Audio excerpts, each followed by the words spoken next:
Hey, Brigid. Hey, Which would be more challenging, finishing the New York Times Sunday crossword puzzle or spending more than 5 minutes talking to Tanner Price without punching him in the fucking face? I'll tell you, my record on the Sunday puzzle is 19 minutes, but I don't think I could last 19 seconds without punching this twerp.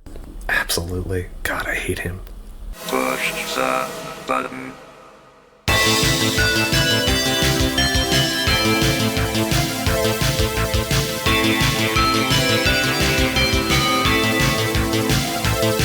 Hey, it's the Mercy of Pods, episode 3. This is the podcast about the Captives War series by James S.A. Corey. Every episode we do a recap and a close read of one part of the Mercy of Gods, the first novel in the Captives War series. So spoilers will abound for the Mercy of Gods, and in this episode we are especially going to hit on a lot of live suit info. So if you haven't read it by now, caveat lector, read it, or just don't complain later. I don't really care if you read it, quite frankly. But that's the thing. We're going to talk about the third part of the Mercy of Gods, which is puzzles, which sounds fun, doesn't it? Yeah, it's not that fun. It's pretty fun. They do some fun stuff. Should we talk about the show? Yeah. So in between the time that we recorded episode 2 and the time that we were recording this episode, we got an announcement that our James S.A. Corey boys, our JSAC boys, have formed their own production company. It's a production. It's not that funny. Sorry. It's not that funny. It's pretty funny. Anyway, they formed their own production company, and with the specific intention to create a show out of the Mercy of Gods, out of a Captives War, which sounds bananas to me. And the big question I have for you, Brigid, is, first and foremost, did we collectively manifest this? You mean me and you personally? Yeah, Yes. definitely, for sure. Yeah. I don't see how else we've been talking about it this whole time. There's no way they had some other idea. They definitely read our minds. I agree. We have gone through a full cast, Yeah. casting suggestions, and then in the last episode we talked about whether or not it could be turned into a show. We did. I think it's going to be interesting to see how they do all the various creatures, whether it's going to be all sort of CGI, or Stephanie, my girlfriend, suggested that it should be anime, which would kind of make sense. But I'm frankly kind of hoping for claymation. Let's return. Let's go back to the old school and do fucking claymation Rackons and soft Lotharks. That would be really, like, the coolest, most beautiful thing ever. I agree. I also think that now, and I will not be changing my mind. Right? Absolutely. Breck Eisner and Naren Shankar are also in the production company, and they were the showrunner and one of the writers and directors of the Expanse show. Right. And so the hope is maybe that in addition to the Captives War series, that we get some sort of screen show of the last 3 books of the Expanse, which is what everybody wants. And we're all hopefully collectively manifesting that for 2005. If I recall correctly, the other production company who had the rights to the Expanse, their rights end in 2025. So hopefully we'll find out something within the next 12 months. That'd Wow, be nice. I hadn't even considered that possibility. Who would you cast as Tanaka? Oh, I have not thought about it. Oh, Greta Lee. From Oh, yes. Yes. From Russian Doll. Yeah, from Russian Doll. And what was the movie that she was in that I loved, that was my favorite movie of last year, and obviously I can't think of it now? Past Lives. Oh, I didn't see that. She was in Past Lives, which was my favorite movie of 2023, other than Bottoms, obviously. It was about it was like very heartfelt. There's a lot of discussion of sort of non-traditional relationships, or not even discussion, but sort of exploration of it. I loved it. It was fucking great. Give it a shot. But yeah, Greta Lee, Tanaka, JSAC, make it happen. JSAC is that funny? I don't know. All right. So what kind of puzzles are we going to be talking about? Are they jigsaw puzzles? They are not jigsaw puzzles. Sudoku? It's Sudoku. I was not aware that you were a crossword girly. That doesn't surprise me. Yeah. I am an immaculate grid guy. That's the I puzzle know. that I do. I don't know It's enough baseball. about sports for that. But the puzzle, the puzzle, as we call it in the crosswording community, has its own syntax. And if you do enough of them, you get good at that specific puzzle's rules. Well, that's kind of what our friend Daffod is doing. That's so true. He's going to figure it out. Do you want to get started? I do. All right. So this is part 3 of the Mercy of Gods, puzzles. We start, as always, with the Kurteclaw. And it is here to talk about how humans are hella stupid, as usual. Cope and seethe, bro. Cope and seethe. It says that the pursuit of peace is a pointless one, and lol humans for thinking peace is even desirable in the first place. Quote, over and over again, we found it in our subject species that if only someone were clever or wise enough, a way could be found for everyone to be in comfort and satiety. Satiety. How do you pronounce that? Jefferson Mays says it's satiety, so I guess that's how you say it. Okay. For everyone to be in comfort and satiety. This delusion has never been the error of the Carryx. And then, instead, a Kurteclaw leans on a bunch of social Darwinism bullshit that has been debunked in the 1940s, at least. Yes, social Darwinism was at one time a believed in thing, but now it's not. And I actually have a lot to say about it, if I may. Yep, go for it. So social Darwinism was debunked a long time ago and was never something that biologists thought. It was something that, it was always more of a sociological belief that individuals are basically to blame for whether they succeed or don't succeed in society. Right. Whereas the concept of natural selection is that natural selection, evolutionary pressures such as lack of, another species coming into your territory, or the territory that you're in gets cold in winter, so you need to be able to grow a thick coat. These are the idea that these are examples of evolutionary pressures where the way that the genes that an organism carries and the way they're expressed is affected for the next generation. Social Darwinism has nothing to do with actual genes being passed on or the species surviving. It's just if you're poor, it's because you're not a good fit. And that's not what fit means at all. Fit means a good fit in a niche, not you're the fittest, you're the swollest species. And assholes like to use social Darwinism to justify poor people being poor, etc. And that's obviously so irrational it can't even be debunked, as is most racism. Sure. So my thing is, though, that Kerr believes that the Carryx are doing natural selection. Because these Right. are different He does. species. It does. You are more approaching it as about as that they are doing social Darwinism, which Sure. I'm sure is more what the authors are even. I doubt that they're trying to get humans to be less speciesist and all go vegan or something. But if it has a political point, I'm sure it's more about social Darwinism than natural selection, because you can't have a political belief about a scientific fact, I guess. Well, you can. I think you can, and I think to the extent that you mentioned in the last episode that this is a story, this is not a physics story, this is a biology story. And I think it's Ty Frank who has an advanced degree in biology. And so I am firmly of the belief that everything is political, including science. And so I think that you can have a political argument about science and about evolution, even though it is a fact. I think that That's true.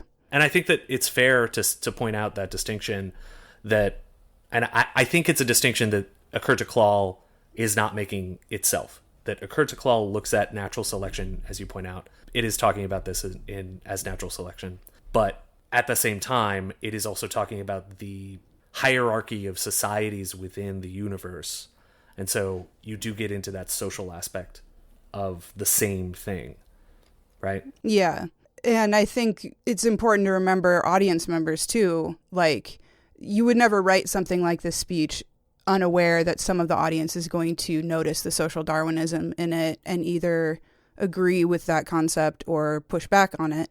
So they're definitely whatever Kerr thinks, like there's more to the narrative than whether he thinks. I mean, it thinks that whatever the character is talking about, the authors are talking about probably something else, right? Or like there's another layer. Yeah. Yeah, I think that I'm interested to see their society from what we learn later. The Carryx society is not mobile at all and is very much those who are seen as good for Carryx genes will be allowed to reproduce.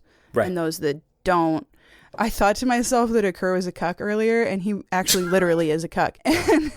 Wow. So it's like, I'm so interested in the sort of tension between, is their belief correct because they're talking about species, or not even correct, but like, how does this apply to humans, I guess, is what I'm interested in seeing in the future as we read. And then also like the Carryx's approach to other species is indistinguishable from how humans approach other species. They just are aware. They've laid it out in rules and like as a philosophy, but like, especially Western humans, that's kind of a big theme of Moby Dick is like how rapacious exploration can be. Yeah. And I'm also curious to see where that goes in the narrative. All of those things are themes that this story begs the audience to consider. Perfect. Right. I love when I beg correctly. So Kurtaklal says there's one exception to the whole weakness of the human species, and that exception is the betrayer, which is capital letters, the betrayer, capital T, capital B, who managed to imagine peace and destroy countless worlds to take it. Quote, he held both of these ideas in his mind at the same time, and instead of the dissonance ripping him apart, it made him powerful. Or end quote. And then Kurtaklal says, if we had only known, we would have killed him, and you, whoever Kurtaklal is addressing his final statement to, should also kill the betrayer. So we know that the betrayer survives whatever happens. We all think it's Daffit. I think it's Daffit. There are some other arguments out there, but that's what Kurtaklal is saying, is that Daffit is the betrayer. He had this dichotomy in his head. It made him powerful. It's what killed us. And whoever he's addressing, it's addressing the final statement to, should also kill Daffit, or the betrayer, whoever it is. They definitely should, but the Carryx don't really understand humans even after all this time. We're great at managing cognitive dissonance. Catholics learn to do it by the age of 7. Yeah, I agree. Maybe this is another thing that they don't understand, like why we would need a spoon in the shower. They just don't get it. It's part of our culture. Yeah. Chapter 13. It's a Ricker chapter. Justice for Ricker. Justice for Ricker. Justice for Ricker. Ricker talks about how the non-Kurtaklal keeper librarian that they have at the beginning of the book, which, and I refuse to learn that motherfucker's name. I don't care.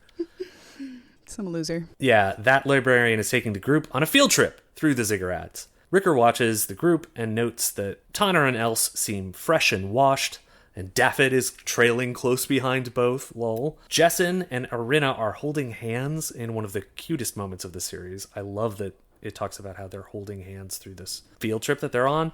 It's so cute. Cinia didn't come with them, obviously. Kampar has a new gay little beard, which is hot. And also because he's the biggest and strongest of the group, he's acting sort of like a sheepdog protector for the entire group and herding them all into safety. And I think that this is incredible characterization for everyone involved. Super cute little moment. Ricker makes me so sad. He's like heartbreaking. I think something really bad happened to him on the ship. Yeah, we never hear about what happened to Ricker on the ship. And I think you were probably right. Ricker pays attention to all the various species he's seeing while following the Carryx to who knows where. He sees the Rockans and the soft Lotharks, but he also sees floating globes and bone horses and hallway crows and crab dogs and other Carryx. And Ricker thinks back to his memory of the invasion. He was drunk in a group of friends from Dian Academy, and he watched some of them die in front of him. Arina interrupts his memories to bring him back to the alien world, and he despairs that his horrible memories are better than his horrible present. Rough. Arina asks if he's okay, and it's the first time any of the group have checked in on Ricker. And so he says, yes, I'm fine, but of course, no, he isn't. And of course, he also wishes he had one of his nice little jackets. Good for Ricker. He just wants a cool jacket. Laser focused on the big problem. Love him to pieces.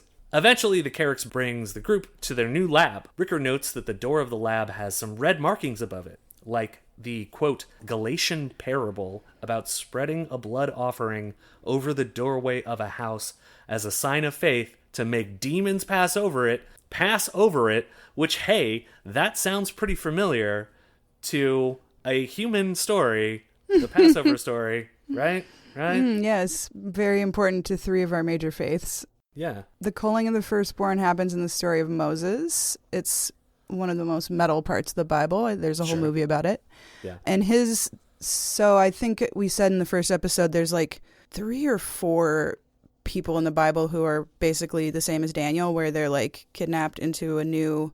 Anyway, Moses is one of them. So, but I still don't know if this is just like world building or Easter eggs for Bible nerds, or if the Old Testament symbolism is like important to the story. I will get into that when I get into my theory in one chapter, Brigid. I think it's important to the story. Okay. The Carryx brings them all to the laboratory. It's set up to approximate the lab on Ayayeh. Everyone is confused until the Carryx shows them 2 species. First species is a small set of orbs that are like berries. The second species is a small, not turtle-looking thing. The Carryx wants the lab team to make the berries nourishing for the not turtle. Tanner asks if these species are from the same tree of life or from different trees of life. And the Carryx answers, quote, "That is an important question. Love him to pieces. Whole species of fucking lawyers," which is horrifying. The Carryx then says... You can have as many of either species as they require. Just knock yourself out. Kill as many as you need. Cut them all open. Whatever else they need, let the Carryx know. Daffod, of course, asks the $64,000 question of what happens if they don't succeed. Else, the swarm, steps in front of Daffod and asserts how difficult the task is. The Carryx responds simply, "This is your task." Daffod asks whether the other species have the same task, and the Carryx says that the only test is whether a species is useful. Usefulness is survival. Compar jokes that this is the same as academia, and he's right. Good for Compar. You want those patents. Gotta turn out those patents. Yeah. Publish or perish. Back at the room, the group immediately reverts to allowing Tanner to take the lead. Everyone starts wondering what the Carryx meant by usefulness is survival, and Arena suggests that maybe if they fail, they get sent home. And Kampar is like, lol, they killed 1/8 of our population just to get our attention. They're not going to send us home. Tanner cuts through the bullshit and says, it doesn't matter what happens if they fail because they're just not going to fail, goddammit. And Ricker correctly notes that is the sign of a good leader. Tanner then starts barking out orders about the lab testing. Everyone is working in shifts, says Tanner. Tanner assigns the groups. First group is Jessyn and Arena. They work together well. Second group is Compar and Else. And then the third group is Tanner and Daffod. Everyone wonders if that's a good idea, but Tanner says yes, he'll take Daffod, since Tanner is obviously the best researcher, and Daffod is obviously the worst. This part really... Oh my god. Just to keep it a little even. He's such a bitch. Exactly. To Tanner Price, it's always a dick measuring contest. Everything. Ricker says he'll work with Cinia. And Tanner says, fuck you, Ricker. I can't trust you because of what you did with Dian Academy, which is absolutely fucking ridiculous. Tanner, you are on an alien fucking planet. Get over yourself. What the hell? For all Tanner knows, these are the only 8 people that survived. I know. He might never see another 7 humans again. And he's like, no, fuck you. Fuck you. Just unbelievable. Incredible. Anyway, Ricker is like, okay, brah, whatever. Yeah. Also, there's nothing to do there. He's basically now even in more of a prison than the others because he doesn't even have a task. Right. And there's not like books or TikTok. Sure. Or puzzles. Or even a puzzle. The New York Times crossword. Yeah. Yeah, they don't even have a New York Times. So chapter 14, we finally get to the trap battle at Ayayeh. And this is the place where I am finally going to tell everyone, all 7 of our listeners, perhaps, what my... Ambitious. My entirely probably correct theory of what is happening. But first I'm going to go through what happens in this chapter. We get a POV from Subjugator Librarian, not Keeper Librarian, Subjugator Librarian Occur to Claw, which is an interesting difference in title. E.T., as I will call him. Get it?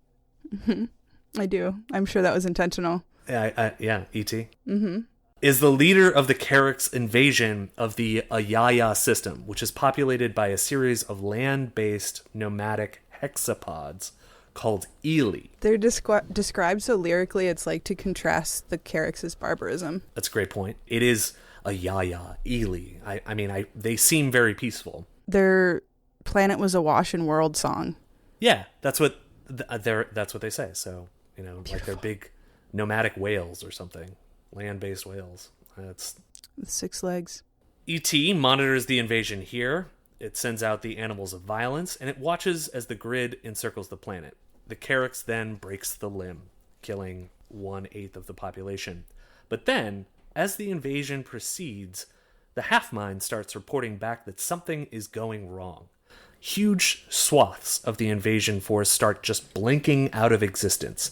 Thousands of animals of violence and hundreds of Carryx are unexpectedly dying. Akurtaklal is like, fuck, bro. Pull back, bro. The grid then just goes ahead and kills the remaining 7/8 of the Ely. Big oof. Ugh. And then the Carryx starts, Akurtaklal and the rest of the Carryx start looking around for the trap to spring, and they eventually find it. Several places in space within the system start boiling, and soon fleets of 10 ships of the great enemy come out of each space rift. So it's fleets of 10. It's here that Akurtaklal knows that they were set up. They note that this had happened at least 6 times previously, that they had stumbled into a similar trap. Akurtaklal notes that they are away from the Carryx hive mind, far away. So in order to get this information back to them, it inserts a message into the body of a sign-in and then shoots the body into asymmetric space.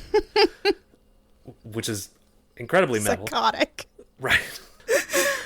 Akurtaklal knows that it will take weeks for the Sovereign to get back to E.T. And so in the meantime, it's on its own against the great enemy of the Carryx. And great enemy is both capitalized. Akur thinks that the Half-Minds can't be sarcastic or whatever. Like, he's like sure that his computer isn't being a little bit snippy with him when it's like, there's people dying, bro. But we already know that actually the Half-Minds kind of can have a little bit of feelings. So I bet you his computer was being a little bit snippy with him. He deserves it. He does. This is, if anyone cares about asymmetric space versus brain slip, this is where you could find some clues, but those people are not on this podcast. Yeah. I don't know. Check Reddit, bro. The battle seems very back and forth. Akurtaklal notes that when one of the Carryx ships gets invaded by the great enemy, they are completely overrun by the quote-unquote deathless animals of violence employed by the great enemy. E.T. says that the enemy bleed black and red and clear, and that they communicated via radio signals. Moreover, it says that the enemy escaped the Carryx ship by wrapping itself in titanium shells and shooting themselves into the void, which, for those of you who have read Livesuit, is super interesting. Once the Carryx started winning, the enemy started getting more reckless and violent. The enemy would rather die or slip into the void than be yoked, which, again, pretty interesting, and similar to a species that we all are aware of. Akurtaklal notes that out of 1,000 species that it had conquered, this was the most recalcitrant. But E.T. was confident that one day they would be conquered, and their great strength would be added to the Empire. I think that's really important. Me too. I made a little highlight on this passage where I was like, I'm starting to get hype because the great enemy sounds so badass in this. Yeah. And they sound like they might actually have a chance against the Carryx. Exactly. Yeah, fuck the Carryx. The fight goes on for weeks and weeks, and E.T. keeps sending messages back to the command structure and getting nothing back. And it thinks about a time, it thinks back, it reminisces, has a little nostalgia to a time when it was young, and it was near its birthing creche, as everybody knows what that is. I don't. And it fought one of its siblings for supremacy next to the old birthing creche, like you do. A creche is like a cradle. Yeah, sure. It's just it's where they hang out. And E.T. notes that the battle he was fighting in Ayayeh was similar to the battle that he fought back then. But because they were both fighting against each other, where E.T. might win, but it's still hurt in the meantime. And then, finally, the dactyl, the command structure of the Carryx, sends a message back, and E.T. specifically notes that it is relieved to read the message because the message tells Akertoclaw to come back home. Send the rest of the Carryx forces to die, and E.T. is like, suck it, bitches. I'm out of here. At all. He's so stoked. Quick little vocabulary notes, I guess. So a birthing crash, it sounds like they are raised not by this thing. So like humans and most mammals, it's like the things that gave birth to you raise you. Mm-hmm. But in a hive species like bees, the nurse bees are not the parents of the bees that are born. Sure. So that's probably what their birthing creche is. It's like where they are raised. And then a dactyl is actually a finger. So they're the way, like, it's just a kind of a generic word for anything finger or toe-like. So they're the way that their like state apparatus is arranged is exactly like a body, where it's like a head and then arms and fingers. Interesting. Thank you for that. Look at us.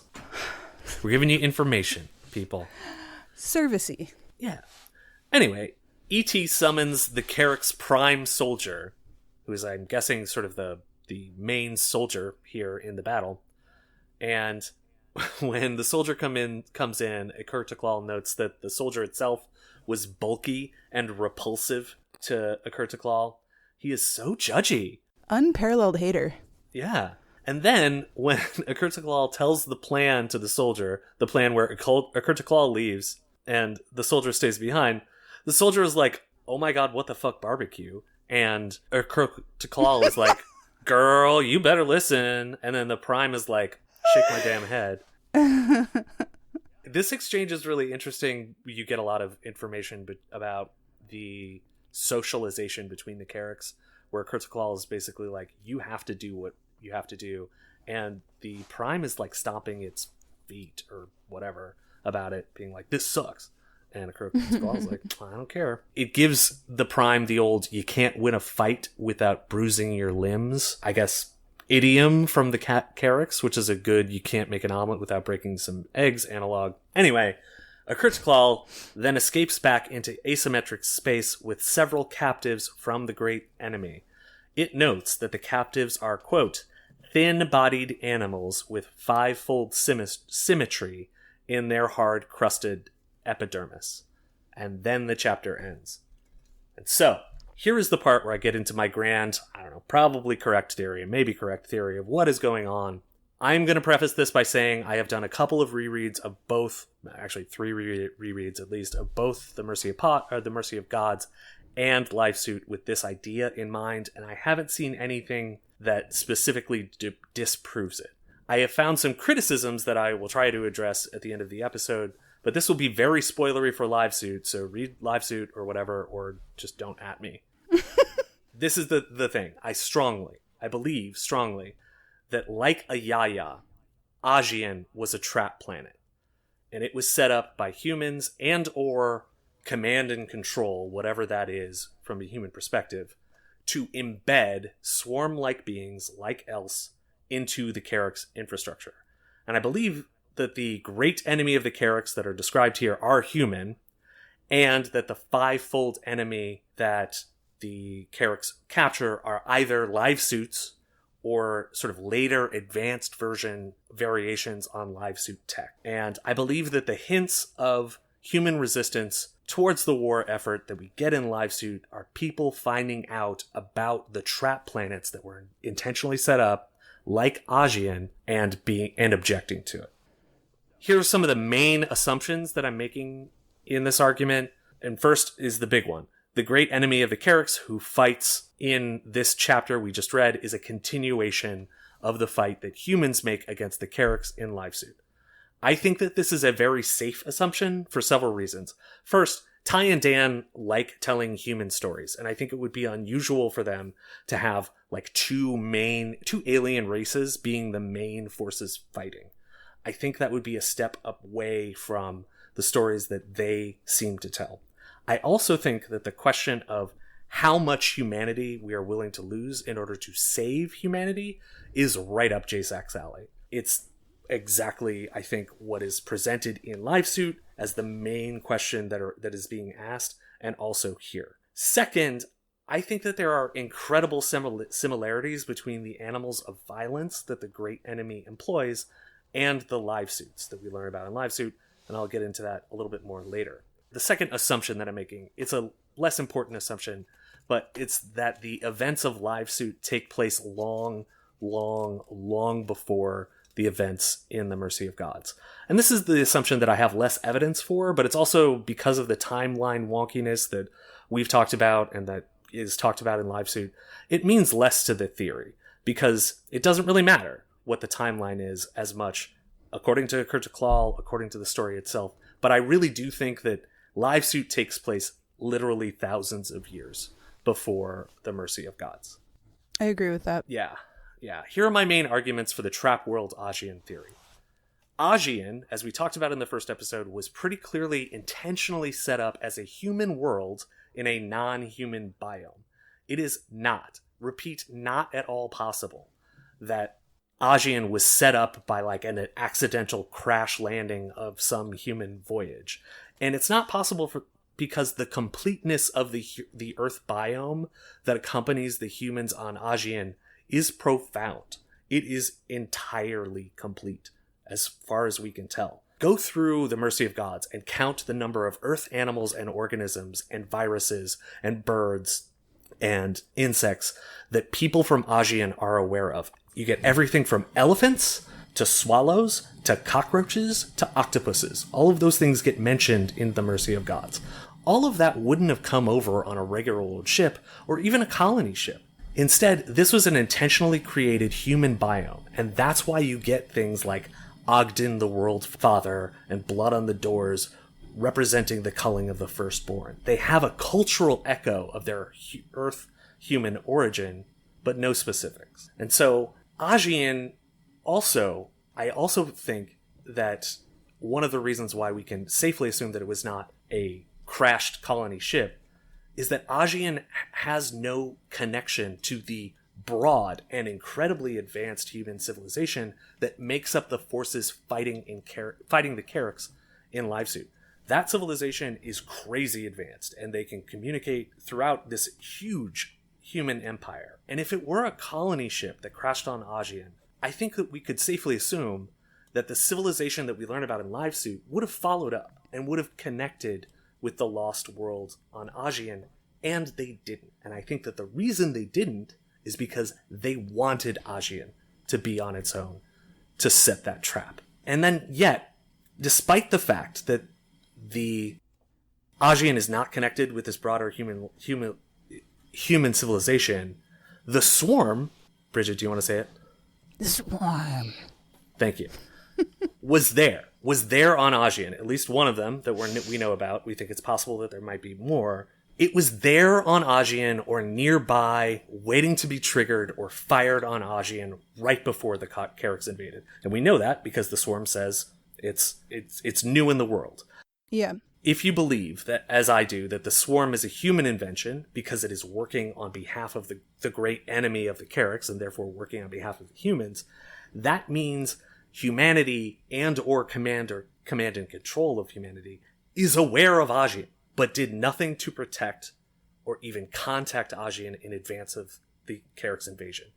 They had the swarm just hanging out waiting just in case, and they did nothing to save Ayayeh except fire off the swarm. Right, because their plan wouldn't work. Like, right. If they saved everyone on Ayayeh, then their plan wouldn't work. Exactly, right. And we get this chapter where the great enemy of the Carryx uses a trap planet to pick a battle on Ayayeh. So we know that they employ this tactic, except rather than picking a battle with Ayayeh, they're using a trap planet to send spies behind the lines. I know there's a line in Live Suit about how, and I'll just mention this now because people who are actually paying attention to this, I've seen it on Reddit. People are convinced that the line in Live Suit where Live Suit talks about a time when humans were sending spies behind the lines, and the Carryx found out about it, and they stopped taking captives. But the line in Live Suit says, go back and read it, it says they stopped taking captives for a time. And so it was not permanent that they stopped taking it. Right. Also, they would run out of species that were confederates with humans right pretty quickly, and then they'd feel safe going back to taking hostages. Yep. Because they've never taken human... I'm pretty sure it's implied that they've never taken human hostages before. Like regular humans with no suits on or anything. I disagree. I think one of the reasons why they know a little bit about the humans, but not a ton, is because they have taken human hostages before. Oh, interesting. I just figured I thought maybe the spies were from other species.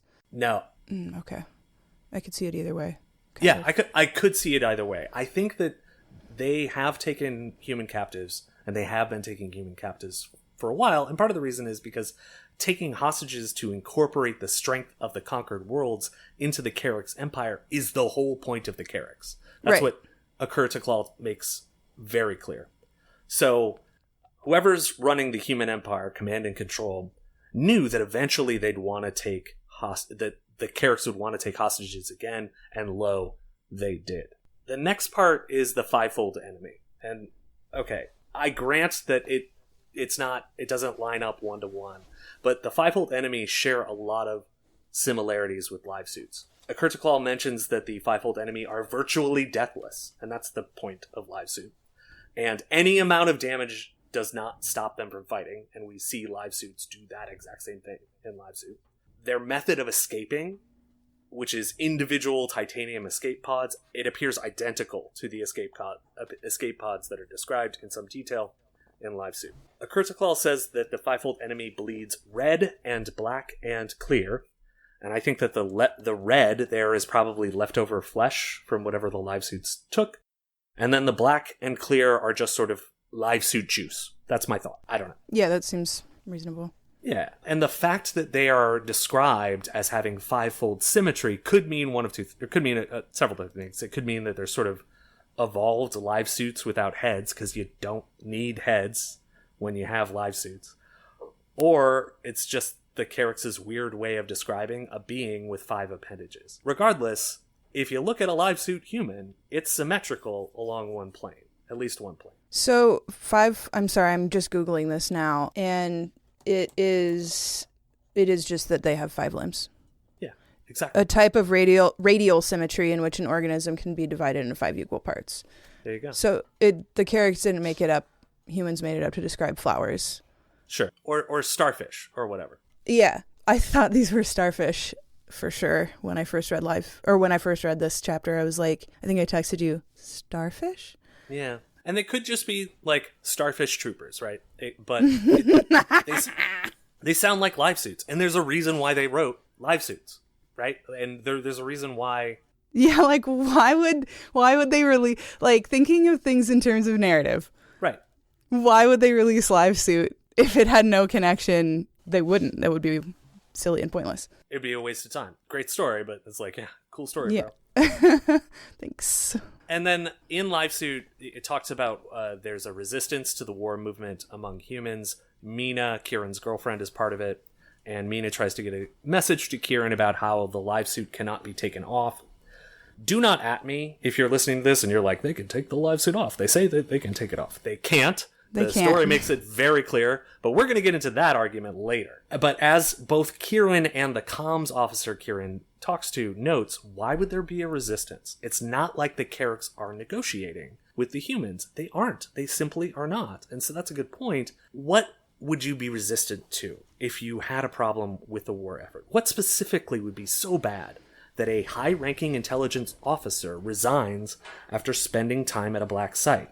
Well, setting up whole worlds where millions and millions of humans are chum for the Carryx would be super immoral and bad. And so I think that we are going to learn that the resistance movement is to the tactics, not the war. And the tactics absolutely include trap battles here. We see that with Ayayeh, the great enemy, the humans, are perfectly fine with an entire species side of Ely. All the Elys die, and obviously they knew that would happen. And I think Ajian is just another one, except using humans as bait, so that the great enemy, the humans, can utilize their swarm tech more effectively.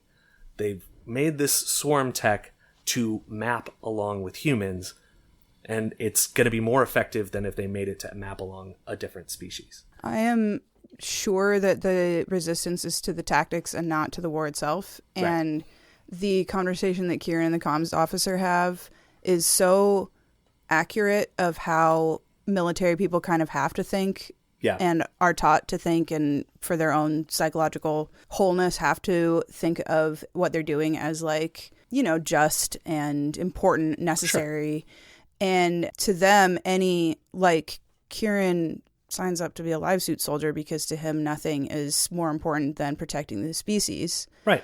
And when you're in that mentality, the idea of complaining about tactics is so silly. But when you're outside the military, usually you are. If we could somehow have wars where nobody suffered, I wouldn't necessarily be against war. It's the tactics. Right. I think that like I said, the question of how much humanity do you have to suffer in order to, or sacrifice to save humanity is squarely presented in both of these books. Yes. I think that a trap world is like the biggest way of exploring that theme. Yeah. Trap worlds are like the My Lai of this great engagement. Yep. Moving on. Yeah. No, and, you know, nothing in Kurtzklaw's statements as part of his final statement specifically disprove this theory. There are some bits that cut against it, and I'll get to those later. But Kurtzklaw talks about how there were many first encounters with the great enemy. I think the events of Live Suit were some of those first encounters. And I also think that the faster than light travel that both sides employ really fuck with the timeline so that it can't be relied upon. So the fact that there are many different first encounters doesn't affect this. Their taking of Ajian is also kind of a first encounter. Exactly. Agreed. And so my strong hunch, my belief, is that Ajian isn't the only trap world. I think that there were probably multiple ones. And I also would not be surprised if there were multiple swarms on Ajian. We touched on this possibility in the last episode, but I think it's real. It would be a smart move by Command and Control to include redundancy and to not network them. Because that way it would eliminate the chance that capturing one would expose them all. Exactly. And every time you network device to another device, it's a vulnerability where the enemy can read what you're saying to each other. Exactly. So the swarm says once they get to the prison planet, that it knows that that's in this chapter, right? It is, yes. But it's like, okay, I got to keep my like signals to myself so I don't get trapped or caught. Right. And there could be, there was nothing to guarantee that whoever was carrying the swarm would make it to the prison planet. So there might even be other ones on the prison planet now with them. I assume there are. I think that there are. If this theory is correct, it would be the smart play. Yeah, I think so too. Oh, just really quick, going back to the battle too, when Akur's talking about the fight at his birthing creche, it says that they were so equally matched that a third party had to pull them apart because they wouldn't stop, and neither could beat the other. So their like nurse person or whatever, their overseer of their creche had to come over and separate them. So that's interesting. I think that is interesting, and that could be.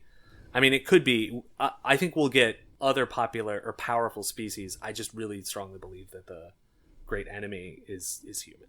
I just think that's a safe assumption. I also have seen people suggesting that Command and Control is like an AI, and that the humans, like maybe the third party is the humans breaking away from it and conquering the Carryx or whatever. I think that those are possibilities. I don't think that they cut against this theory necessarily, but I think that, and we can talk about them. I know that for The Expanse, the authors specifically said they didn't want to introduce a bunch of AI into that story because that was not the story that they wanted to tell. That doesn't mean that that this is not the story that bringing AI into this as the big bad might not be something that they want to tell here. And obviously that's a very common theme in a lot of sci-fi. So it would not surprise me. That's true. I don't know. I mean, it could be Like, it's pretty thin to even guess what a third party could be at this point, I guess, is the... Yeah. And we only have 3 books. So Yeah. I think introducing an entirely new big bad species, I think That seems crazy. is overcooking the meal a little bit. Yeah. Okay, so that's the trap world theory. From now on, I will try to point out things that I think support, and to the best of my ability, point out things that cut against it, and we'll talk about it. So if you're listening to this, thank you. I'm sorry it took so long, but it didn't really make sense for me to start talking about it. But I think Ayayeh was a trap world. So we're going moving on. I apologize for this digression. Thank you. Never apologize. Yeah, never For your apologize. Fuck you. digressions. Fuck you, listener. Not you. Not you. The other people. Thank you for acknowledging my exceptionalism. No. Yeah, exactly. So, chapter 15. It's Jessyn chapter, and as B says, she is strugs to func. She notes that she is not technically suicidal until she starts making plans, technically. And yeah, I've been there, man. Same. Yeah. And instead, Jessyn throws herself into the work. She notes that she is basically on automatic at this point, just doing whatever she can to keep moving. Quote, not thinking was almost as good as not being. End quote. Ouch, oof. Jessyn chapters are so hard. They're not easy. Jessyn talks about the work and notes that it would be a heck of a lot easier if they had pens and paper. Still, despite the fact that this was happening in a horrifying alien world, it was also familiar. She was running tests that she'd been running for decades. Still, she missed Jellet and wondered where he was. Where could he be? Irina interrupts by saying something that I love to hear, which is, what we need is sperm, and hello, nurse. Sup? Stupid. Jessyn laughs as well and says that she could take some of the berries home for Netflix and chill. And then they dish about how it would be good to know what the reproductive cycle was for the berries to help them solve the puzzle. I love this bit, not just because it makes this book pass the Bechdel test, but because their dishing is interrupted by a bunch of feather monkeys who they shoo away. This is not at all foreshadowing. Jessyn notices that Irina has found a workaround for not having pens by using the input asset array in a clever way that I don't really understand, but Jessyn realizes that there's a reason they're all part of the team, and that reason is that they're all brilliant, including Irina. Oh my god, this ship is so close to being I canon. know. Oh, what will happen? Let's find out. Jessyn and Irina return to the room just in time to watch Kampar finally have a panic attack. Jessyn steps in and guides him through the panic attack, just like Jellet had guided her through hers.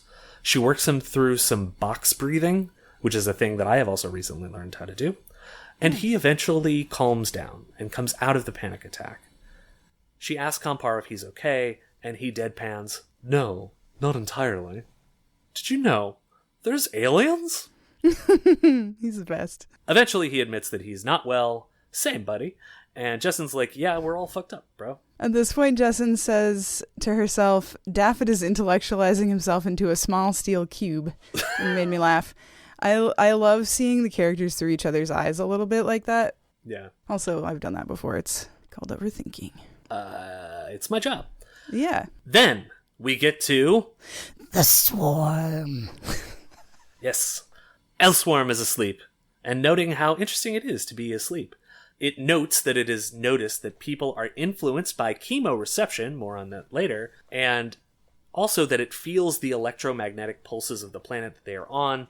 It is picking up so much information about the Carryx, how they communicate, how they organize, how they operate, and the swarm is so satisfied with itself for picking up this information. Satisfied with itself, just like the half-mind. Interesting. And it can't wait to get all of this information back home. The swarm dreams and thinks about its host's life, thinks about Elsa's life as a young person. It notes that it's female, and she had her first relationship with an older man, a scandalo. The swarm notes that it has it has to blend in, be normal, not do anything that would jeopardize itself, quote, or the others, end quote.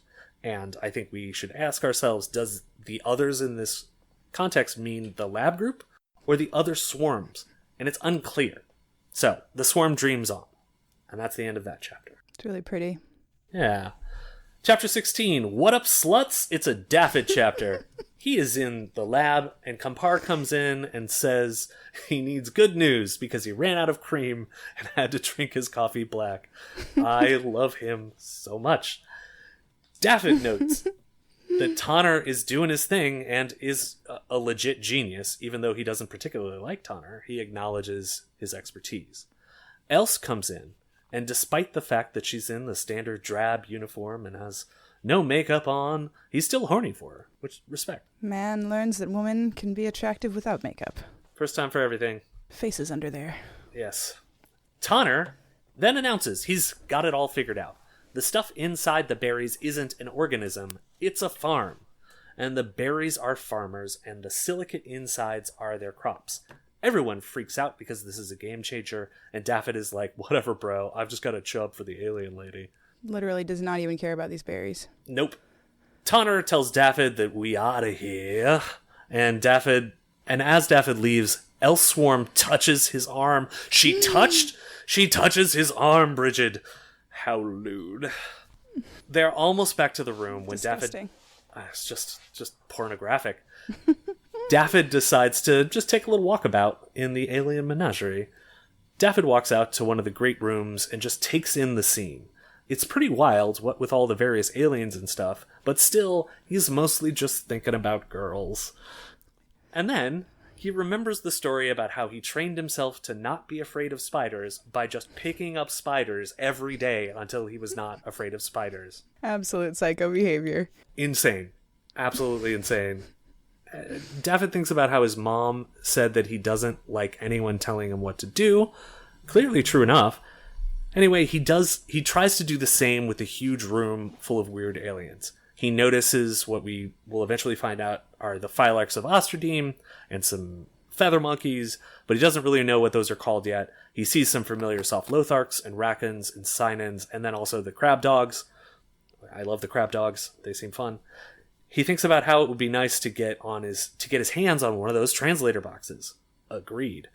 And then he sees a hallway crow being confronted by a Carryx with an entourage of guards. And Daffod watches as the hallway crow tries to get away, but the Carryx won't let it go. And then Daffod is like, what the heck? And goes up and essentially taps the Carryx on the shoulder and is like, hey man, can you point me to the way to the librarian for my moiety? Which is more psycho behavior. And somehow... so delusionally confident. He just goes up to him. Yeah. After he's been like threatening violence to another captive. Yep. He's just like, hey man, while you're about to commit murder, I would just give me some directions. And somehow the Carryx is like, sure, chill, I'll bring you there. And it does. And eventually they get to the library where the librarian lives, and Daffod goes in and is like, hey, fucko, give me some pens. And somehow the Carryx does. It's shockingly cavalier. Yeah. I was scared the whole time. Really impressive. I thought he might be having like a break from reality. Well, and to his credit, he recognizes that there's a line where he says that if he dies, no one would ever find his body, and then he sort of laughs about it. So he knows the mortal peril that he's in. He's just sort of like, well, let's have some peril. Need these pens. Gotta get these pens. Yeah. One way or another. Chapter 17. We are back to Jessyn's problematic interiority. She is slicing up berries with Arina when a bunch of feather monkeys come into the lab. Arina shoos them away. Though they left a present, what could it be? Arina asks Jessyn how she's doing, and Jessyn says she's fine, even though she is decidedly not fine. Instead, Jessyn is deep into SSRI withdrawal and getting the full fire hose of her major depression. Just doing bad. She's having a hard time getting out of bed, she's having a hard time eating, she's having a hard time doing anything. She only has one pill left, and she thinks to herself, if the berries are farms, maybe she could farm herself some pharmacological agents. Pharmacological agents. Huh? Okay. Huh? I'll give it to you. She decides to take the chance and runs back to the apartment to get the pill. On the way back, she's praying that this works. If only she gets back to the lab and she finds absolute Donald Glover carrying a pizza chaos. There's been an explosion, and several feather monkeys are attacking Arina, who is prone on the ground. Jessyn basically snaps and hulks out, and adrenaline hits her hard. She rushes in, and she's attacked as well, but unlike Arina, she attacks back. She kills one of the feather monkeys by banging it 3 times against a table. It talks about how the feather monkeys are the size of 9-year-olds. And so I can imagine fighting off several 9-year-olds with sharp teeth. I also think that I would survive. Anyway, really interesting. She's just like, I'm going to break one of these guys by banging it against a table. She reaches down to one that is biting her leg, and she just snaps its neck. And she thinks about how it's interesting that it has a spinal cord. Evolution is amazing. Anyway, she does enough damage to the assailant that the assailants hightail it out of there. There's some really interesting stuff in this chapter about how the adrenaline and the situation briefly causes Jessyn to feel okay for the first time in weeks. And I assume it's because fight or flight is finally different than depression. Yeah, I think also because she won. She lost, but she also won. She chased them off. Yeah. And anyone who's ever been tattooed knows that after you've got a lot of adrenaline, you feel euphoric, and that's the opposite of depressed. Yep. I have never, because tattoos are for derelicts. Of course. Irina is in rough shape and can't get back into the room by herself. Jessyn refuses to leave her alone again, and so she basically fireman carries Irina all the way back to the apartment. And as soon as she gets there, she basically collapses and passes out. Later, she wakes up, and Else delivers the bad news that Irina did not make it. Holy fucking shit. The chapter's rough. It's so brutal. Although Jessyn turns out to be the hottest person in the universe. Yeah. She's just like, I just killed a bunch of feather monkeys. And I will kill for you, and I can carry you, fireman style. Yes, I will follow you anywhere, Jessyn. Thank you. Chapter 18. It's a Tonner chapter. Yay. Tonner and Daffod are at the library, and Tonner has given the librarian a stern talking to. They can't work if they're not safe, Tonner says, like a fucking moron. Who says that? He does. He does say that. No. The librarian just says, that's an interesting issue. Tonner says that they're doing everything that the Carryx ask of them, and the librarian says, your task is complete. And then Tonner says, no, not yet, but we will get to it. No, but we're working on it. Yeah. And then Tonner says the deal is that the team does the work and the Carryx keeps them safe. And the librarian is like, that is not the deal, bro. That was not the deal. Literally, Tonner, that's not the deal. No one ever said anything close to that. Right. The amount that he will not take things as they are said to him, the literal words that are being said to him, he doesn't listen to them and hears something else instead, is very familiar to me and infuriating.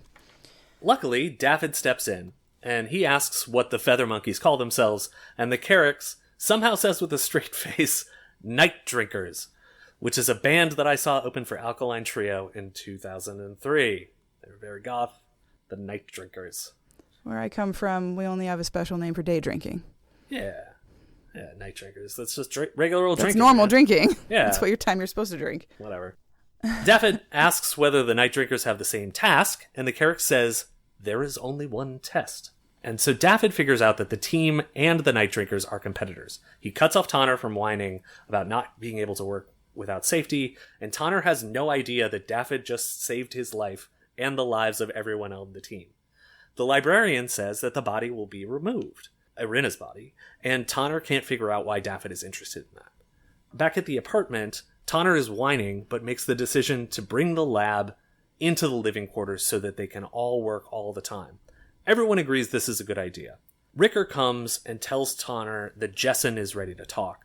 Tonner goes to talk to Jessyn, who tearfully confesses to leaving Irina alone to try to make herself some life-saving drugs. Tonner responds like you'd expect him to respond, like a fucking prick.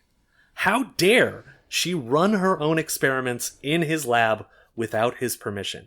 God, fuck off, Tonner. Tonner, I will snatch you bald, you awful man. So bad. Tonner then leaves and goes to talk to Else. He tells Else he doesn't need a girlfriend, he needs a number 2 researcher, but he's probably lying about that. He asks Elsworm to tell him how to do the work and keep everyone safe, and then he starts to cry. Smash cut! And then we finally get the reveal that Else is the Swarm. The Swarm remembers when Else found Tonner powerfully attractive, which is very funny to me. Me too. And then Amir chides Else for fucking around at work with an underling, which is fair. The Swarm reaches its sensors out to everyone in the group, taking in as much information as it can. And while Else, and therefore the swarm, feel disgust for Tanner, the swarm allows itself to feel regret, desire, and disgust, and to prod at those emotions like you would prod an unexpected bruise. It is fascinated by those emotions. And then it says, quote, "The swarm was designed as a tool of war. It was built to slip behind the defenses of the Carryx and expose the great enemy's weaknesses. It is still that. It is also becoming something stronger." I love that. And I can't wait to find out what it becomes. Yeah. Also, look, I believe that men should be in touch with their emotions and cry, just not Tanner. Totally fair. Totally reasonable. Chapter 19, which is the last chapter. It's a Ricker Compar chapter. Yay. Our buddies. Ricker is in the common room with Compar, Cinia, and David talking about how it was just like every other day, except today was different because it was a funeral. Ricker then thinks that, quote, "That wasn't true. It had always been a funeral." End quote. Yep, sure had. Sad stuff. Compar says they were idiots for ever feeling safe. Cinia, of course, says she never felt safe. And Compar says, well, I was an idiot. Daffod says that the impulse to think their captors wanted them to be safe is a very human one. And as usual, he's right. Ricker wishes he had a beer, but instead, he decides to kick off the wake by telling a nice story of when Irina was kind to him when he just started. The others laughed even though it wasn't funny. It didn't need to be funny. It just needed to be gentle. Nothing was ever gentle anymore. They could totally brew beer. Yeah, they just need yeast, right? Yeah, and that's on all their food. Like, they could easily just ferment some of the food that they've been given if they really wanted beer. I think that it's so interesting later when we find out some other stuff about the other people on the transports, like the stuff that they thought to make versus the single-mindedness with which this group just does what the Carryx says. Yeah, I agree. So then the group spends some time reminiscing about stories of Irina's kindness for a bit before a group of sign-in come to remove the body. There's a nice little bit of storytelling here about how when Irina's body was brought out, Ricker notices that even though Irina looked peaceful, without an undertaker's art to it, her death did not look photogenic. And I think that hits on this running theme of the ugly truth versus the pretty lie. Like in the war effort? Yeah, the war effort, the idea of the ugly truth of the task that they're being given, the truth behind the lie is there, and I think that's why you have that passage. Mm-hmm. The sign-in leave with the body, and Tanner, ever the compassionate leader, claps his hands and says, "Work tomorrow." Powerful words, Tanner. Nice work. I literally hate him. Then we get this quote that I will repeat in full because I think it's an incredibly powerful piece of prose. Quote, "Life went on. That was the terrible thing. They were ripped out of their world, their lives, their sense of who and what they were, their history. They were killed or made to watch the people they loved die. And then, at some point, they were hungry, thirsty. They had to piss. Someone told a joke and they laughed, however darkly. They washed dishes, they changed clothes, held funerals. Felt like it should all have stopped, all of it, and it didn't. The slow, low pulse of being alive kept making its demands no matter what. However bad it was, however mind-breaking and strange and painful, the mundane insisted on its cut." It is really beautiful. The mundane insisting on its cut is just has a banger phrase. Yeah, we're all animals that just have to be kept alive no matter what we're going through. Okay, so you mentioned the choice to have Ricker show the funeral or have the Ricker point of view for the funeral. Yeah. Being interesting. And I thought about it a lot, and I feel like there are narrative pairs in this novel. Like Daffod and Jessyn are the most obvious one to me because their reactions to everything are like opposites. Or not opposites, but just like so different that they almost can't see what the other one's saying. And then I think Ricker and Cinia are a narrative pair where they're both outside, and Cinia's reaction to all of this is to close and shut down and start thinking about revenge or at least suicide. And Ricker's response to everything that's happened to him is more empathy. He feels empathy for this group of people who've been intentionally isolating him on an alien planet. He comforts Jessyn at her bedside, even though she had kind of I mean, I guess she gave him a weak smile. It's not really like shunning, but she definitely was part of the like, okay, we're all rejecting you. And then he's, you know, feeling a lot of empathy and trying to make everyone feel good in this funeral. And Cinea's empathy and humanity is like retracting and she's like reacting to things, and neither is like unjustified. Like Cinea's reaction is very understandable. And then the other pairs to me are Campar and Arena and Tonner and Else. Yeah. And I like that because the like 8-bit system that the Carryx use, and then also how they're like lab pairs, they're also narrative pairs. Yeah, I think that's a really good point. So now we are with Campar in Campar's POV, and Daffod and Tonner are preparing to haul the lab equipment back from the lab to the apartment. Campar does the thing that I do all the time, which is sort of workshop dry jokes in my head in sort of an empty attempt to be charming and funny. He doesn't say any of the jokes, even though they're all pretty good. They're not bad. He's wonderful. Tonner and Campar struggle to get the lab equipment free, and they finally do it. Campar feels a pulse of victory. Quote, he wondered, looking back at all the forced labor in the darker corners of history, if some percentage of victims had always taken pride in their work. He wasn't sure which answer would be more disturbing. End quote. And then Daffod starts getting excited because he sees a bone horse with a translator box. Campar and Tonner don't care, though. They just want to get back to relative safety in the apartment. They gather up all this stuff and start back home. Campar thinks about what he learned in history about the genocides that took place on Ajian, confirming that we, as a species, can't get enough of the old genocide. Good at it. Love that genocide. Yeah. So when they get back to the common room, it's a mess, but everyone is working to get the home lab operational. Tonner is barking out orders, Else is setting up power sources, and Jessyn volunteers to go get more samples. Tonner, ever the compassionate leader, says maybe you should sit this one out, Jessyn, since it's basically your fault that Irina is dead.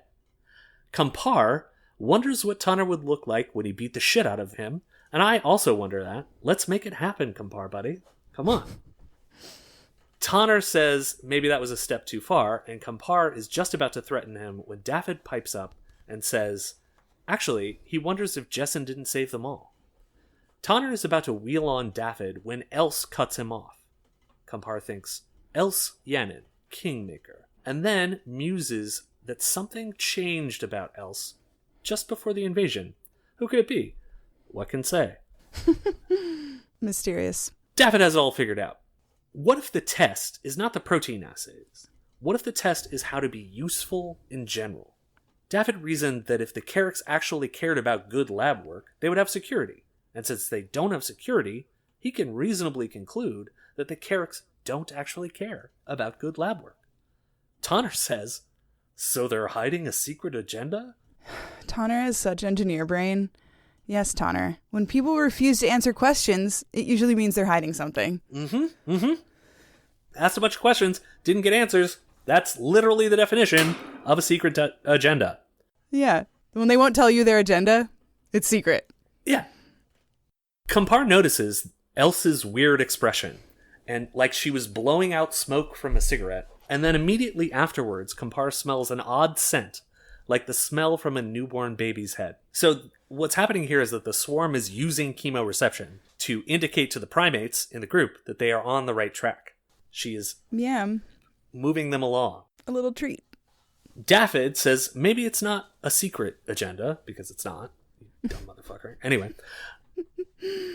Maybe Jessyn trying to make her medicine is good because they'd be more useful to the Carryx that way. Maybe they should try to be as self-sufficient and ruthlessly competitive as they can to prove their work to the Carryx. Daffod notices that they're not getting fresh food anymore, and he wonders what happens when that runs out. Will they have to produce their own? And he always asks the monsters if there are other humans, and they respond with, that's an interesting question, like dicks. But he says, maybe if it weren't for Jessyn trying to make her own medicine, they wouldn't have known what the real test was until the Carryx came to kill them because they didn't make the cut. Everyone sits with it until Campar says out loud, that is a compelling theory. Tonner, of course, has to shit on it and says, well, it needs fleshing out because everything is a dick measuring contest. Campar sees Tonner concede and then notices that it changes things. That the real leader of the work group has changed. It is no longer Tonner Fries. It is now the work group of Dafydd Alcor. And that is the end of part 3, Puzzles. I can't believe how close together the beginning and the end of this passage are. Yeah. I remember when Irina died, I was like, it felt like it had been, like they'd been on the planet for a lot longer. And then rereading, Right. I was like, oh my God, this is like one of the first things that happens, actually. Yeah. So I love that part, and I think it's really interesting. It also, it starts literally with Tonner barking out orders, and it ends with Campar noting that Tonner is no longer the leader, and now it's Dafydd. Ooh, that's a good point. Yeah. Nice little way to tie those things together. I did say that I wanted to hit some criticisms of my Trap World Ajian theory. On Reddit, I got a nice... I sort of hinted at some of it, and I got a nice comment back from Master of Villainy on Reddit, which I appreciated, and I'm going to summarize some of their comments. They think that the great enemy is not human, and the big thing is that they say that the excerpts from the Keeper Librarian are directed at whoever's interrogating the Carryx after their defeat, which is true. But then he says that the people of Ajian were weak, and this hints that whoever he's speaking to isn't human or the enemy themselves, whoever it is. That they think that the eventual conqueror is not human. And so I think that's one possible interpretation, as we talked about. It's possible that there is another species out there. Another interpretation of this initial encounter between Akur Taklal and whoever the interrogator is that the Carryx believe that humans are weak, especially if they are on isolated planets on Ajian, but that doesn't mean that the collective whole of humanity is weak. I think that as I mentioned before, I think the multiple first encounters is ambiguous and probably meaningless. I think that there clearly were multiple first encounters between parts of the human empire and dactyls of the Carryx, fingers of the Carryx, thanks Brigid. But that doesn't mean that the Carryx were somehow surprised that the humans on Ajian were the same species as the humans that they had run into at other points. I think it's somewhat likely that the Carryx believes that the live suit humans and or their tech are a different species than humans, but I don't think it's necessary for them to do so for the Trap World theory to work. I think it's doable. I think so too. I also think it's really important. So people on Reddit have come up also with, that's like the only place I found to talk about this book, but yeah.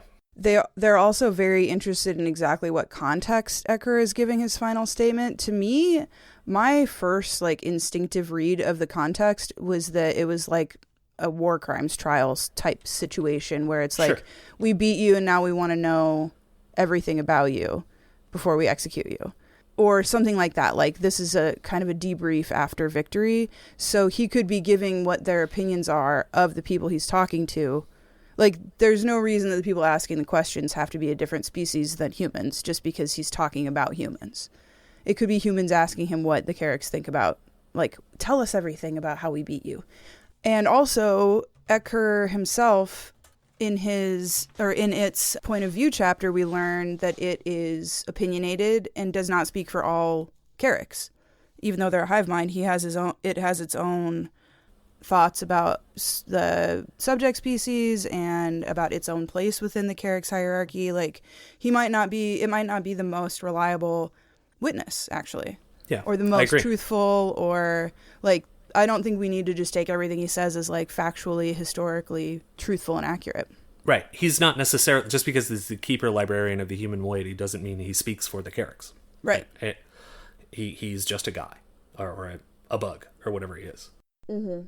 Master of Villainy also pointed out that the description of the fivefold enemy is not the same as the description of the live suits, and I think that's true, but it's pretty close. I think it would be sloppy writing, quite frankly, to ignore the similarities between how the fivefold enemy are described and the live suits. Whether the animals of violence described in this chapter are actually live suit soldiers or there's something similar, it's clear that the authors want us to draw the connection between the two entities. I know that when you finished live suit, you were like, oh my god, the fivefold enemy are live suits, right? Yeah, it's like, I think it's so important also for, like, this is something that happens probably everywhere, that people talk about literature, but often on Reddit, people are trying to almost like find evidence. This is a fictional narrative written by people, so we can take the hints that they're giving us. We don't have to like find, like, we don't need to assume that they're trying to trick us. That it's not that kind of thing. Like, we can take hints and stuff without it necessarily being like perfectly supported by the text. Like, we can be like, it seems too, like, why would the narrative do two different things like this? Two different similar things. Deathless things that are made of metal, exactly. Fivefold symmetry. And also, they're so alien to us that their descriptions of us are going to sound insane to us. Yeah. Like, when they talk about a human in a live suit, it's not going to sound familiar, or the way that a human in a live suit would talk about themselves. Right. And then you hoodle. Yeah, and as we find out in a later chapter, they're biochemically similar. And we're going to get to it. The captives that Akurtaklal tortures, they eventually tell Akurtaklal, go fuck your mother. Which is a very human thing to say. Mm-hmm. So I think that they're human, or they're human derived, something like that. Yeah, I mean, we talked about how I think a lot of people are misreading the note in Live Suit about taking captives. It does say that they take captives for a time. And then, as we talked about previously, I think that there are a lot of theories out there about whether command and control is AI or a different life form or some sort of other third major species that's replicating however it's going to replicate. And I acknowledge all of that is a possibility, but on balance, I just don't think it's particularly likely because, as I said before, J.S.A tends to write about humanity rather than AI or other species. And I think that the question of how much of your humanity you're willing to sacrifice to fight off an existential threat is so far the central question of this series. Obviously, I could be wrong. Or I could be right that that's the point, and they explored it in some different way, that humans are intentionally sacrificing Ajian and other planets in order to beat back the Carryx. But I really think that kind of story is up their alley. I think also, I just decided while we were talking about it that I also don't think command and control is AI. I think it's very normal and even maybe close to universal for the leadership of a war effort to be completely disconnected from the wants and needs of the population that they're going to war on behalf of. Like, yep. I think that they're almost like a different species because they're treating regular humans like acceptable collateral damage. Sure. And I think that we see that on Earth all the time. And the Carryx are incapable of that because they can only do... They and their leadership are as one. So that's another way that humans and the Carryx are totally different. And you're right, it would just not... Like, narratively, it just makes so much more sense for humans to be horrified by things that their own leaders are doing than to be the chattel of an AI. I just don't see us doing that. I agree. And I also think that there's a narrative purpose in introducing this idea of a trap world that we just covered in this chapter. Yeah. In Ayayeh, in the first book, talks about it in the first book, and then also, at the same time, seeding and not resolving the question of Ajian's origin in the same book. Yes. I think that for storytelling purposes, we can probably assume, as you pointed out, they're not trying to trick us, these decisions were intentional, and they are likely designed to signify some sort of connection between those two things. Yeah. That's my thought. It's very... YouTuber brain to always want the story to be like full of these little clues that you have to like catch every single one, Sherlock Holmes style. Yeah. And honestly, very few narratives are written that way. Usually, like, the author wants you to kind of figure out what's going on. Yeah. They want you to pick up on the themes. Makes it more satisfying. Yeah. Oh, and then, so we all know I'm obsessed with this like fungal mycelium on Ajian. But other people, or what I assume, it doesn't say it in the text that it actually is, but that's what I assume, the underground species that's slow moving and everything. I agree. I just am sure that it's fungal mycelium, and there's just no reason that a colony ship or someone accidentally going by, like a spaceship that just happened to crash on that planet would just not have that. They wouldn't have viruses. Why would you bring viruses with you to a new world?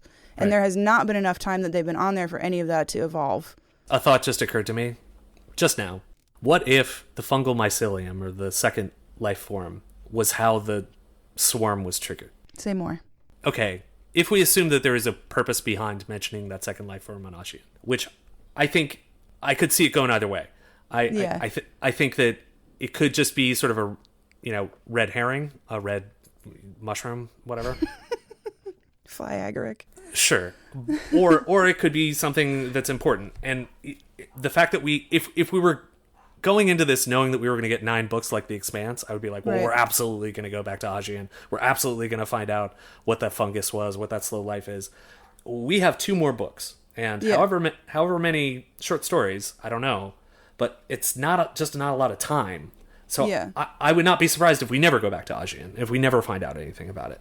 But if there's a purpose, if we don't go back, and there's a purpose for them mentioning that second life form, whatever it is, maybe that's how the swarm is triggered, rather than it being set out into space. Oh, like maybe they sent it with The fungus. It's It's just hanging out. The swarms are just hanging out in the fungus. totally possible, because fungus is kind of swarm-like in that its whole intelligence is in like each of its things, Yeah. fractal style, and it communicates with like a really interesting variety of chemoreceptors and shit. So maybe, I don't know. I just thought of that. I haven't fleshed it out. The I'll swarm think could about be a that. bioengineered fungus. I love it. I've decided I'm whole hog on this theory, actually. Okay. We got to find a name for that theory. The mush swarm. Mush swarm. There you go. That's terrible. I love it. Okay. Okay. So let's wrap this up. I didn't want to hit on some foreshadowing that I noted. When Daffod is figuring out the test, he throws out the idea that maybe usefulness to the Carryx is related to how they smell. And I think that is a funny little one-off line, because later they theorize that the reason for the red goop in the shower is to make them smell better. It's to make them smell different, or to throw up their chemoreception. And I don't know. That stuck out to me on reread. I love it. Also, when they first get there, Ricker notes that it smells like a forest, and that lends credence to the idea that all of the oxygen-dependent species are here on the planet where they put the forests to make the oxygen. That makes sense. Okay, so favorite line from Compar, Brigid? Have you ever realized something was doing you permanent spiritual damage as you were doing it? It's pretty good. It's pretty Yeah. good. I feel like it's happening right now because I'm part of a evil empire. Yeah. Well, that's nice. I also like him thinking that if this keeps up, we should put in a complaint with the union. Good line. All right. Classic, my subs have unionized. Yes, my subs have unionized. Yes, I love that tweet. I, in particular, love that tweet. Okay, so anyway, that was our longest episode so far. It was fun. Really appreciate it. And we're hoping to publish all 3 episodes at the same time. So hopefully you'll like them. Yeah. Come back next time when we get to part 4, Turnabout, which I have heard, and correct me if I'm wrong, Brigid, is fair play. Jury's still out on that. Yeah. Follow us on Buzzsprout or wherever you get your podcasts. You can also send us an email at themercyofpods@gmail.com or follow us on the socials at themercyofpods. I think we're just on Instagram and Reddit and Threads, I guess. But our logo is by Matt Howes, and our music is Push the Button by Sid Luscious and the Pants, available wherever you get your music. Bye. Push the button.